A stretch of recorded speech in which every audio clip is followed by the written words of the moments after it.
Welcome back to the Ink and Thread podcast with your host, Jeremy Picker, and Angelo. How's it going, guys? Happy New Year to everyone. Hope everyone had a great time off for the holidays, for Christmas, for New Year's, and if you're back to work, welcome back. If not, enjoy the rest of your time off. Last episode, we talked about how Virgil Abloh said that streetwear will die. Angelo, has streetwear died yet? No, I don't think so. Since we came out with that episode, there's more and more articles talking about that, and everyone's up in arms, which is I think part of it starting friction. Even if he just said it off the cuff, he might not have realized all the backlash he would get. But I think it's good that it's starting this whole conversation around streetwear in the future. Unless it was a marketing stunt, which it worked because everyone's talking about it. So kudos. Yeah, marketing stunt for his next line coming out, which is quotes anti-streetwear. Right. I'm sure it'll sell well.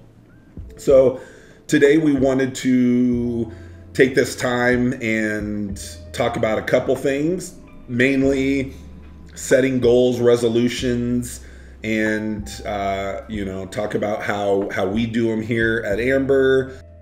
Talk about the conversation of how people are anti-resolutions, anti-goals as far as using the new year. But I think part of this is one, to help us to stay accountable to each other, and then you, the listeners, if we put it out there, we're more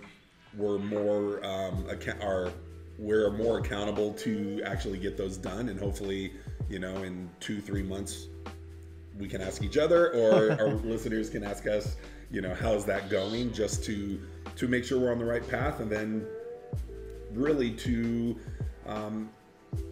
find out some tips and ideas that you might not utilize, or that some of the thought leaders have talked about. We'll kind of discuss that. And then part 2, we'll be talking about the thrift store trend spotting that we are so fond of. Yep.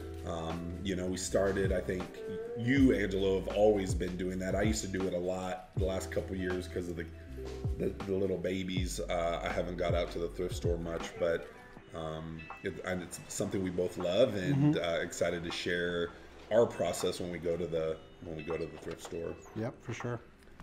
Ink Magazine recently posted an article about New Year's resolutions, and their statistic was that 80% of us will fail to achieve our New Year's resolutions. Ouch. What a great article. Gave me a lot of self-confidence on what we're about to talk about. In the past, I have failed a lot on my New Year's resolutions. I think personal resolutions or goals are a lot harder to accomplish than business ones, just because we have more people to keep us on track and keep us accountable. In the last few years, Angelo, are there any resolutions that stand out to you that you did accomplish, or a couple big ones that you started and you just kind of put it on the shelf? Yes, a couple big ones. I bought my first home, my first house, so that was pretty big. It was hard, and but I did it. Nice.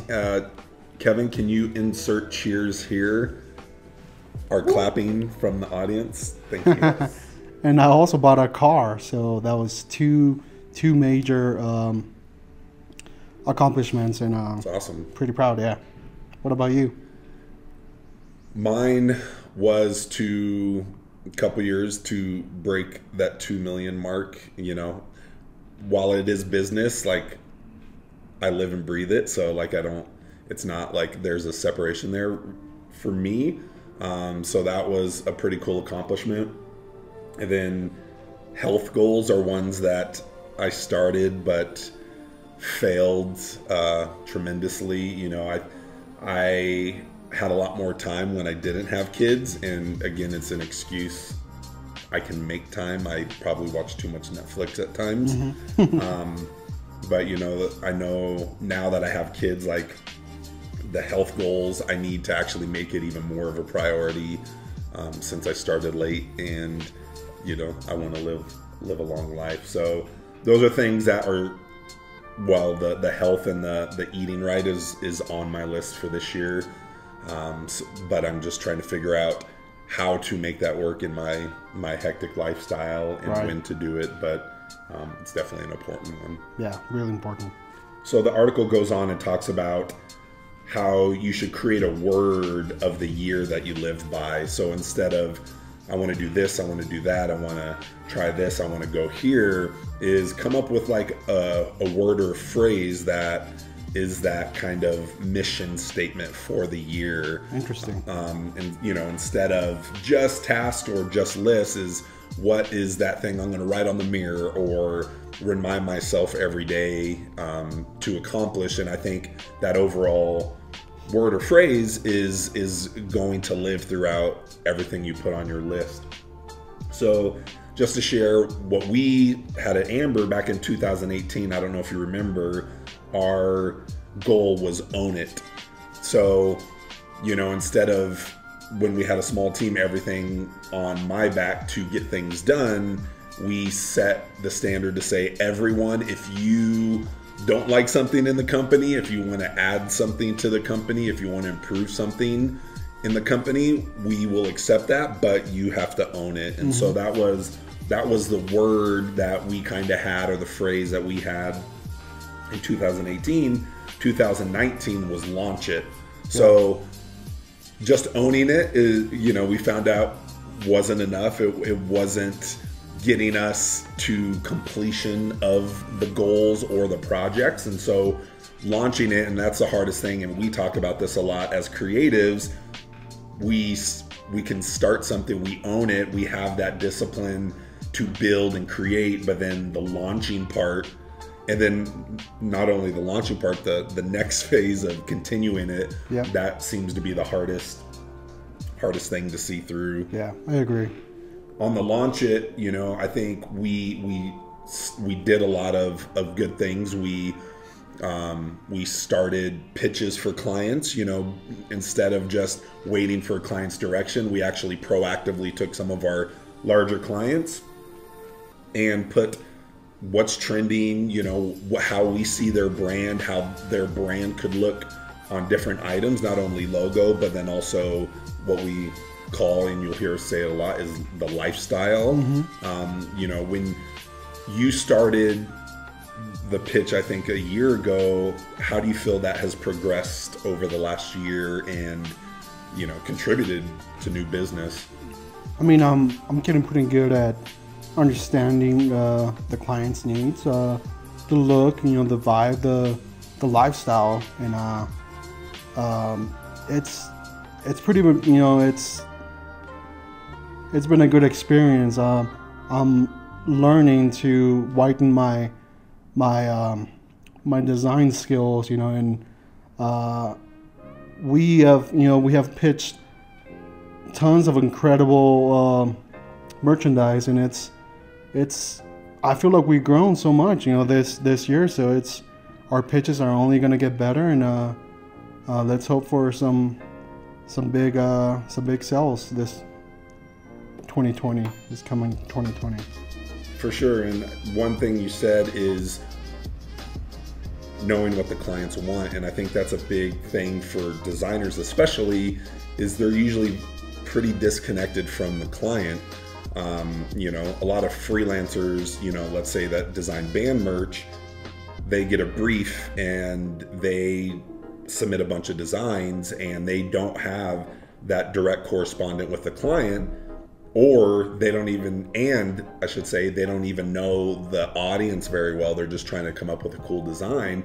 And I feel like there's a lot of disconnect, and there's a lot of designs that fall short because they don't know what the client wants and the client needs. And so I think that's not only for the company, but you also is pulling you into those conversations to hear what the client is trying to communicate, because how I filter that information, how our project managers filter that information, and how we distribute that to you could be very different, or will be very different than what you perceive from a client meeting. So, I think this year pulling you in to a lot of those things has been a great thing for our customers. And then, for our creativity and our pitches, a lot of it isn't just illustrative work or creative work that you're doing as far as original artwork, but how can we see their whole brand as a whole with their logos, and then bringing in those lifestyle pieces that will resonate with the audience, not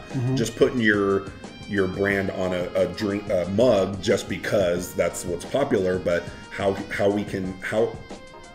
can we design for that medium that isn't just a billboard for your logo. It speaks to who that company is, or again, it could even be an encouraging statement like, but first coffee, any of those statements that have nothing to do with your brand, but that is why they're going to use it and keep it in rotation instead of just your logo. So having that logo secondary has been a good part for those pitches as well. Yeah, I agree. So this year, we haven't finalized our phrase and our word for the year. While I like the own it, the launch it, I could, and then one of the other words, figure it out, is, let's teach ourselves that word. I feel like we can learn anything, we put our minds to. And so I think in the past, it's just been on one person to figure that out. But now that collectively we can learn, how Facebook pixels work, and, how these funnels and upsells, through Shopify, let's figure it out together, because we have concept to production down to a science, in my opinion. But then it's that next phase, which at the end of the day, it's the most important phase of how to sell that product and then how to market it. So push through or figure it out is one of the top words. Is there anything that comes to mind that would be, whether it's your personal one for the company or maybe a company wide word, to put to our goals and visions? I think push through is pretty good. As a creative, I feel myself being a little bit of a perfectionist, and I want the designs to be perfect and this logo to be perfect, and it's just we just need to get things out there, and things will get better. And the Facebook we know now, it's not the Facebook that came out those years ago. So things will get better and improve. So I think push through is just, we need to push things out and make them as fast as possible, and keep improving them. And I like push through.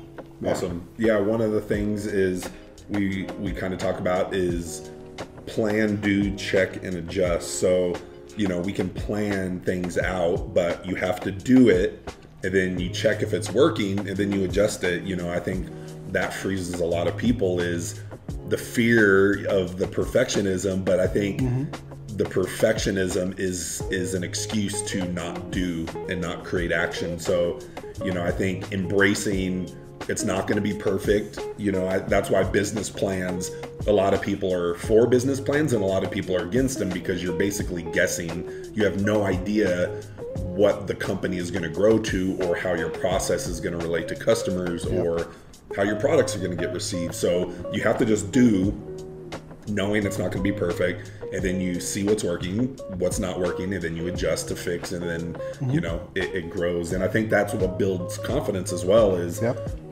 getting it out there. That accomplishment of just doing and launching is good for the self-esteem. And then again, it's that how are things working, because you could just launch and not do any of the checking and adjusting, and you can fail. So those are the things that we talk about, and how we internally do New Year's resolutions or 2020 goals. Is we collectively, everyone on the team, puts down what they want to accomplish personally. Not all personal goals people want to share, but the things that they do want to share.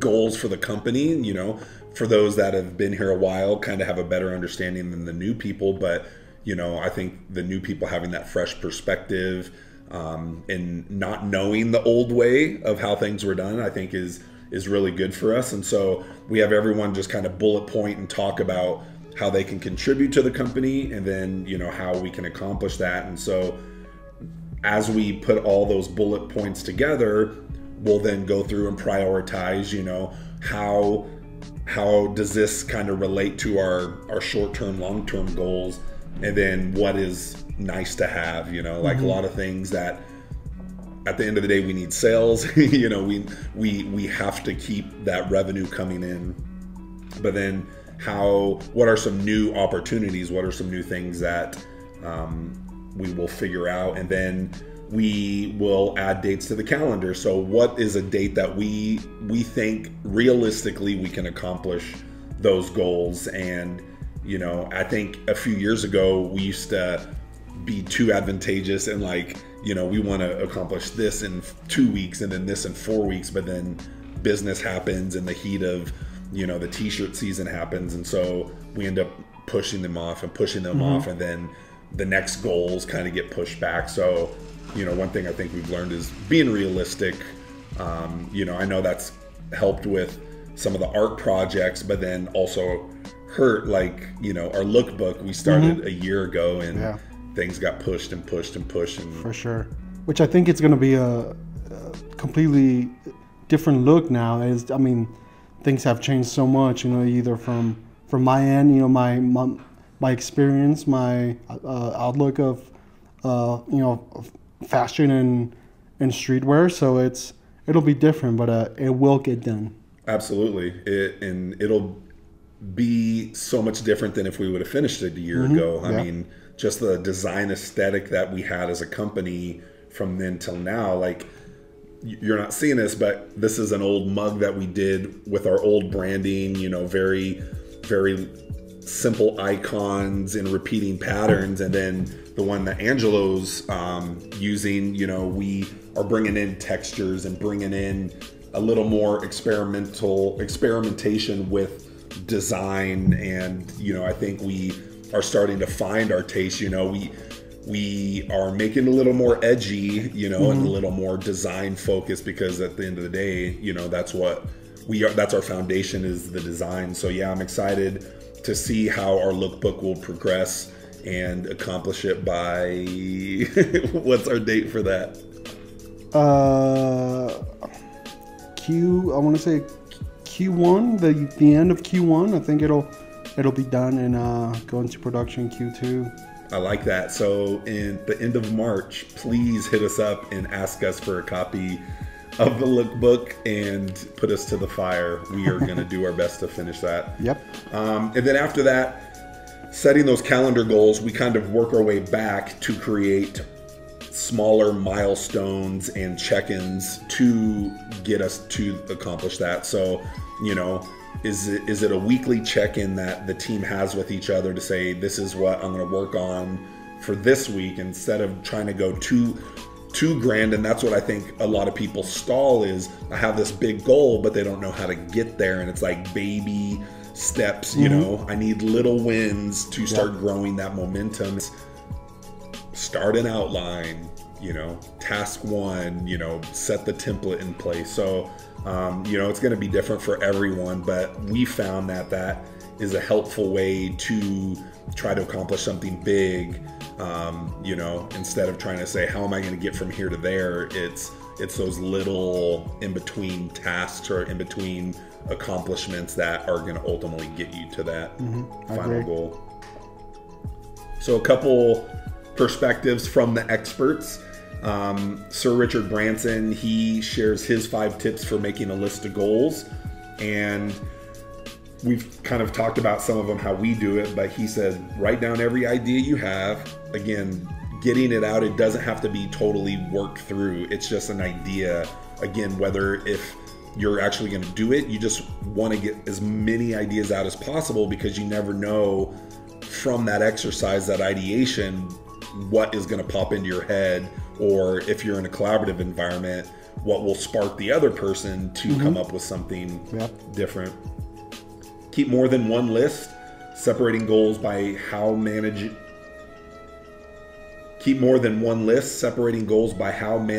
or realistic they are. So again, some of the big audacious goals, you really have to push yourself hard, and it might not fall in line, with some of your other goals. So how can you have those big ones and keep yourself encouraged while still achieving some of the other goals you have? Cross off completed tasks and celebrate success. And so, that's where those little tasks come in play. Just a simple setting an outline, or starting your website, or getting on TikTok. Like, those little wins are going to help you build confidence, and confidence breeds confidence and accomplishment. And then celebrate with others, even if it's little. Put it out there on social media. That's what we're trying to do here. Again, we're trying to keep ourselves accountable, but then help others, you guys, be accountable, and rely on us. Hey, we're here to root you on. Sometimes a lot of people don't have a network of people to motivate them. A lot of people are like, oh, why are you doing that? Come out and hang out with us, instead of focusing on what you feel is best for you. And so we're here. Our social media handles, we'll put them in the link below. And yeah, let's have a conversation, whether you're here in Colorado or in Jakarta. I've just heard that this morning. Or if you're in Australia, like, let's use the internet and technology to help each other accomplish our goals. And then number 4, set objectives that are measurable. Again, it's hard to see some of it, from start to finish. And so how are you going to measure your success within that big goal? Some goals, it's literally, I'm going to buy a domain, set up a WordPress, and launch a blog. Like, that could all be done in one weekend, versus I want to build an app. There's a lot of steps that are going to go into that, not only in the storyboarding, but the coding, and then the design, and then getting approved by Apple, and then distributing it and marketing. Like, there's a lot of steps just in that. And so if you just think, oh, I'm going to start an app, you will never finish that app if you don't break it down into baby steps. Steps, for sure.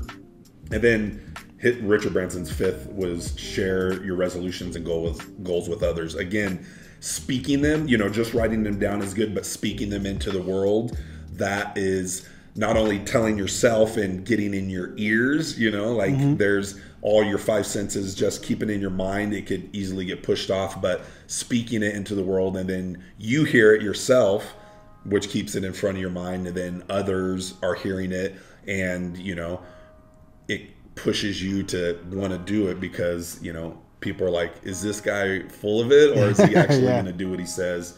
One thing we found in business is we want everyone to think the way we do about merchandise, and that's not always the case. So when we left trying to please everyone and did what's best for our company, I think that brought a lot of happiness and fulfillment, at least me personally, because I wasn't trying to be this for this company who's completely different from company B, who's different from this restaurant. Like, we stopped trying to be all things to all people, and we just became ourselves, which you have to establish that over time, what you're about or what your culture's about. But I know that's a big one. And me personally, of always, what's my mom gonna think? What's my wife gonna think? What are these people gonna think? And it really can bring you down. And so really, how do you quit pleasing everyone to, again, accomplish those big audacious goals you have? Living in the past is not gonna help you at all in the future. Learning from the past, but living in the past is only gonna help you dig a bigger hole, and you won't accomplish those things because you're always looking backwards instead of forwards. I agree. You just gotta move on. Number 4, putting yourself down. I mean, struggling, self-esteem is, I think everyone's nemesis, you know, even people that think they have it all together. If you're so hard on yourself that, like, you know, it, instead of pushing you to continue and go forward, a lot of people, it breaks them and they give up and they stop trying to be better. They stop accomplishing, they just going through the motions. And I think that's a big reason why people don't not only accomplish resolutions or goals, it's why they stop is, you know, oh, I suck, or I can't do this, or I failed, instead of, you know, having some slack and forgiveness for yourself. You know, yeah, I agree. It's not all or nothing, and it's a long process. You know, you just got to learn to appreciate yourself and just kind of keep growing. Absolutely. And then number 5, overthinking, goes back to what we were talking about. People want to have everything laid out to perfection, not even knowing if that's going to work. But again, I know people, you know, in the past have wanted to start a business, or, you know, they wanted to launch something, but they wanted to have everything in a row, everything set out, which it's good to plan, but it's better to do. Quote that, Kevin. It's good to plan, but it's better to do. Is that what I said? Yeah. Cool. But yeah, overthinking can sorry. When you overthink, it's not going to go well. And I've been a victim of that. And 2020, it's the year for me to do instead of overthinking and trying to make things perfect. I'm just going to do. So check back with me. Yeah, and that's why we're doing the podcast. You know, I think you think about things and you talk about it, but we're like, is anyone going to listen? What are we going to talk about? Are we ever going to get any, you know, people to come on our show? But again, we're starting, even though the last couple episodes, all three episodes have been me and Angelo. You know, we have some guests coming up in Q1, and hopefully that'll grow. You know, again, I think part of it is for ourselves. Like, we're working through our ideas, we're working through things that work for us, and it creates that conversation that we are going to get better from it. But then also, how can we create value for you, the listeners? You know, you might be in a different spot in your business, whether you're starting up or you're well established. You know, we want to challenge, you know, monotony and coasting. You know, we want to encourage people to follow their dreams, follow their goals and visions. And again, it's for us just as much as for everyone else. Yep. And if no one listens, again, we have something on our portfolio that we did and we launched and we continued. So, you know, kind of the 3 things I gathered from reading everyone's tips online, you know, different magazines, different thought leaders, and how do you achieve your resolutions or goals, is number 1, accountability, getting friends, family, coworkers to help you push through. 2, consistency. You need time and repetition to create a habit. It's not going to happen overnight. You know, it's taken, you know, 3 to 5 years for me not to be healthy and exercising. I'm not going to get it back in a couple months. So, like, having that acceptance of, don't go to that, you know, 24-year-old Jeremy where I was buff and working out and really active. You know, that's not me anymore. So I can't have those goals for myself, because I will be let down instantly, because 2 months is going to come by and I'll lose a pound maybe, and nothing will, you know, look different other than my internals, which it's hard to see. You know, really finding out that consistency, and then being reasonable in your schedule, you know, not pushing too hard to, you know, finish through, allowing for life to be in the way, for things to come up. And again, not dragging it out, but just being realistic in those goals. And then have some grace. Like, some is better than none. You know, doing it a little bit, and even if you fail, you know, you're trying to stay away from carbs and you mess up that next week, like, have a little grace for yourself and don't beat yourself up about it. Like, just start over, you know. And I think being realistic with that and accepting that, you know, you're not going to be perfect and it's going to take time to build those habits. Yeah, which goes back to just kind of move on, you know, recover, move on, and just keep pushing. For sure. Would love to hear how all of you approach New Year's resolutions. Do you set goals? Do you just, you know, continue just like another week, another day? You know, any tips that you have to help us get better at our goals? You know, I see a lot of people on the internet, they're like, if you haven't created the habit now, you're never going to do it. And I'm like, I feel like that's putting negativity out. Like, if it is a stepping stone to accomplishing your goals and starting new habits, well, I'm all for it. Saying that, well, you know, you need to start it now, which, yeah, is good. But for those people that aren't that disciplined, they need that fresh start for the most part. We're going to go into t-shirts and merchandise, and the segment today is going to be trend spotting at the thrift store. Yep. Which, you know, for those of you that know Angelo and I, we love the thrift store.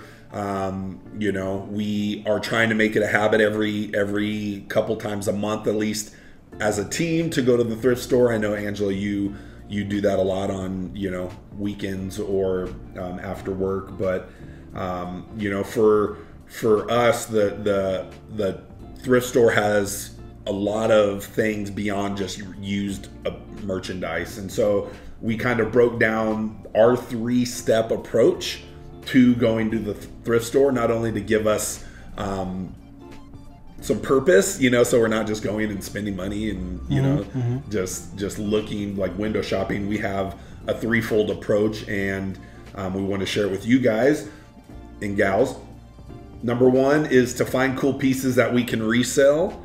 Angelo, I know that you scored some cool things last week's trip, and I wanted you to talk about what you plan on doing with them. What are some of those pieces, and what you started since then? Everyone knows that I'm into, you know, finding cool vintage pieces. Just gotta stay with the classics, you know, the classic brands. Champion has made a huge comeback, so I was looking for specific Champion pieces.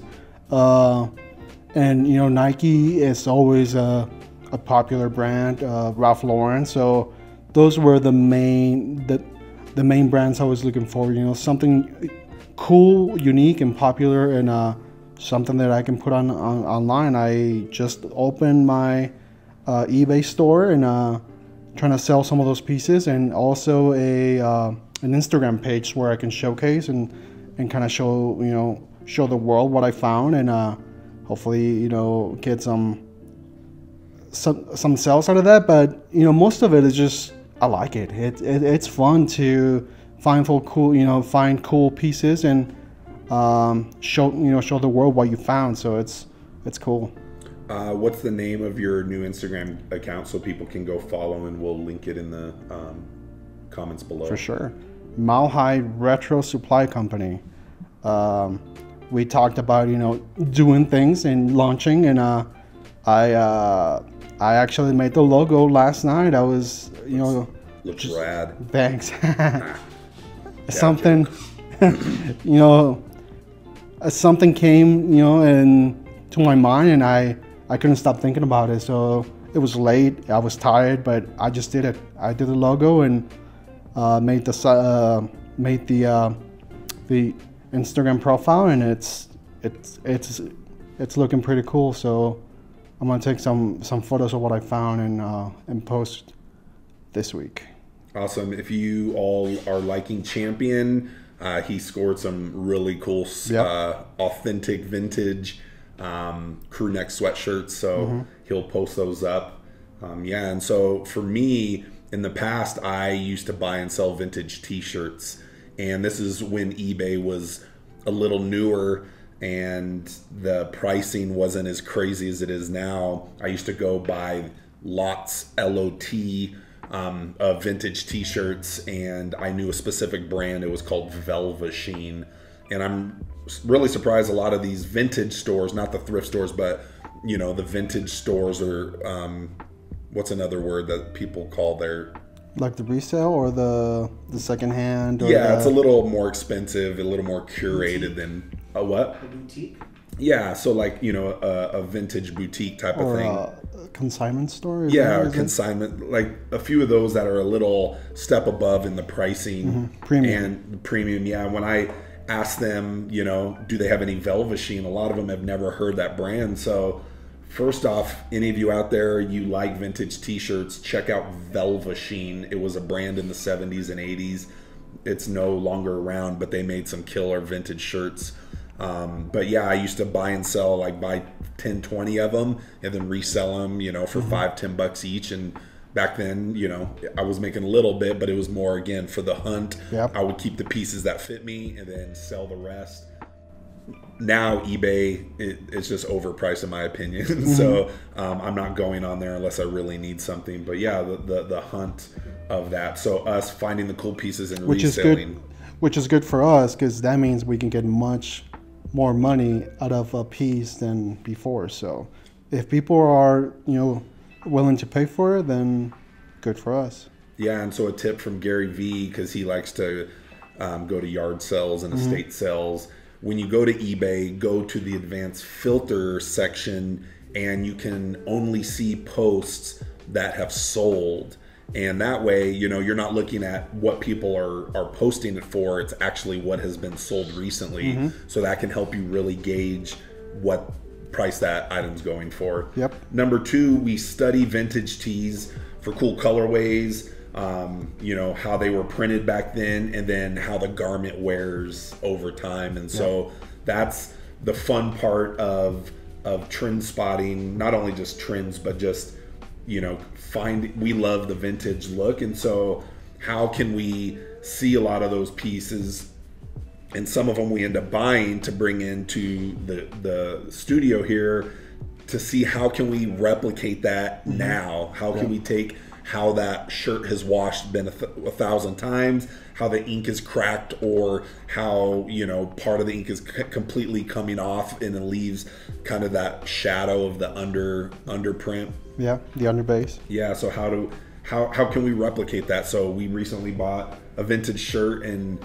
it had, you know, flock, and it had some embroidery with it. And so we use that to say, instead of just throwing a distress filter over a design and calling it vintage, we're actually recreating that authenticity through design. So through your textures, through your distressing techniques, and then how can you use screen printing inks or embroidery or applique to replicate that weathered, aged, worn-in look. Correct. I mean, my goal is to confuse the buyer of thinking, is this vintage or is this a new piece? So that's my goal. Always trying to replicate, you know, the natural distress. And for those of you that have seen kind of our designs here at Amber, we love the vintage look. Again, I feel like it's timeless, it's classic. Vintage distress worn-in shirts will always be in because they're comfortable. They're not, you know, it's not necessarily an armor of ink. Hopefully through time some of the inks come off, so it's not a complete shield. But you know, for a lot of our clients, I mean, we can accomplish any look. Angelo, you can do streetwear, you know, hand painted, all kinds of styles. But the vintage look, I think it's a great retail piece, because people, again, they have that nostalgia in the back of their head that, oh, this is like a shirt that I've had for 10 years in my closet. And it's like that, out of the gate. The third reason we love going to the thrift store is to see all the t-shirts that go there to die. Can we have a moment of silence for all those Gildan, Hanes, and Fruit of the Loom shirts that go to the thrift store and will never see the light of day? Whew, I'm shedding a tear. All that cotton, all that time, all those resources. All that heavy print. All those heavy prints and bad designs that caused people to go through their closets to donate it. It wasn't even good enough to try to sell it. Donate it to the thrift store. Now, even the thrift store, they're going to get maybe 20-30% of those that are going to actually sell, and then they go probably to the landfill or shipped to another country and give them the shirts that no one else wants. I feel sorry. I know, man. That's one of our goals is how can we avoid that shirt going? How can we avoid that shirt from going to the thrift store? And part of it is the right design, you know, and then the nice shirt. And Gildan, I hope you're listening. You probably don't care because you make plenty of money, but we saw at least 40 Gildan shirts on one rack that were there, and a lot of it 5K shirts, you know, with the sponsor logos on the back. And it's just sad that all the resources that went into creating that shirt and it's dead in the water. And it's all preventable though. You know, even a junky Gildan shirt could last a little longer with the right design, right? Yeah. I mean, funny story is back in 03, 05, I designed a bunch of hand-painted t-shirts on Gildans. And then I couldn't sell them or whatever, and I was moving, so I decided to donate them. So there's a bunch of original Angelo Montiel t-shirts out there. So let me know if you have one. Did you have your signature? Oh yeah. It was my brand. So. Yeah. If you guys find those, we'll buy it back for 5 times what you paid for it. Yeah. But again, it's a good way to go see why does a t-shirt or a garment end up at the thrift store. And you know, not everyone has too many shirts as it is, but why would they pick your shirt to take to the thrift store versus someone else's? And that really, again, motivates us to keep pushing the design, keep pushing, you know, the decoration and the finding the right garment, because spending just a couple more dollars on a nicer garment or better design or some specialty ink could be that reason why that shirt won't end up at a thrift store. Correct. So those are our 3 reasons for going to a thrift store, even though we don't need any reasons, just because we like it. It's good to have a purpose, especially when, you know, we're looking at it from not only a business eye, but then, you know, a personal taste eye. But the thrift, you know, thing will always be here. There always will be an upcycling of the past, and yeah, there's the Art, Goodwill, and then there's a bunch of them on South Broadway here that have some good overpriced vintage pieces, but still, you know, if you're going to spend $40, you can get a unique piece or mass market piece at the mall. So anyways, I hope you guys enjoyed this podcast. You know, we're learning along the way. We want to encourage you to set out those goals, achieve those goals, become better every day. You know, again, I'm pointing 1 finger at you and 4 back at me, or is it 2 to you and 3 to me?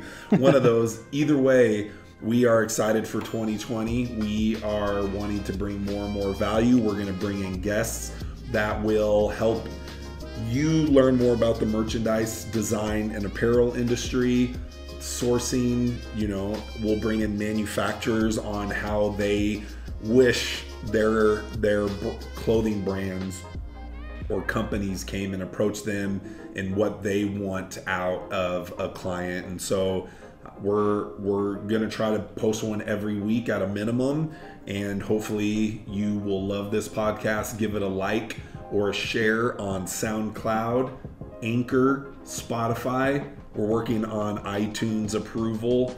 YouTube, yep, we're putting videos out, and IGTV. So we're giving you no excuse not to listen or watch our podcast. Thanks, Mom. Thanks, guys. Fashion to the people, and have an awesome 2020. Yep.